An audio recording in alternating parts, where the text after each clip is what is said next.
विट्यात pistol विक्रीसाठी आलेला तरुण जेरबंद, 4 गावठी पिस्टलसह एलबीसीची धडाकेबाज कारवाई. सांगली जिल्ह्यात अवैध शस्त्रांविरोधात स्थानिक गुन्हे अन्वेषण शाखेने मोठी कारवाई करत विटा परिसरातून एका तरुणाला 4 देशी बनावटीच्या पिस्टलसह अटक केली आहे. या कारवाईत तब्बल 2,67,400 रुपयांचा मुद्देमाल जप्त करण्यात आला. अटक करण्यात आलेल्या आरोपीचे नाव धीरज सतीश चव्हाण, वय 21, राहणार पारे रोड, बजरंगनगर, विटा, तालुका खानापूर असे आहे. पोलीस अधीक्षक तुषार दोशी व अप्पर पोलीस अधीक्षक कल्पना बारावकर यांच्या मार्गदर्शनाखाली एलबीसीचे पोलीस निरीक्षक संजीव झाडे यांनी अवैध शस्त्र बाळगणाऱ्यावर विशेष मोहीम सुरू केली आहे.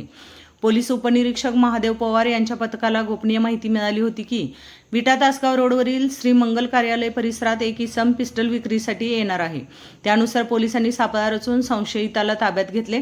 झडती दरम्यान आरोपीच्या सॅकमध्ये 4 गावठी पिस्टल आणि खिशात 4 जिवंत काडतुसे आढळून आली. याबाबत कोणताही परवाना नसल्याचे आरोपीने कबूल केले. चौकशीत ही शस्त्रे मध्य प्रदेशातील पाजी नावाच्या व्यक्तीकडून विकत आणून जादा दराने विक्रीसाठी आणल्याची माहिती त्याने दिली.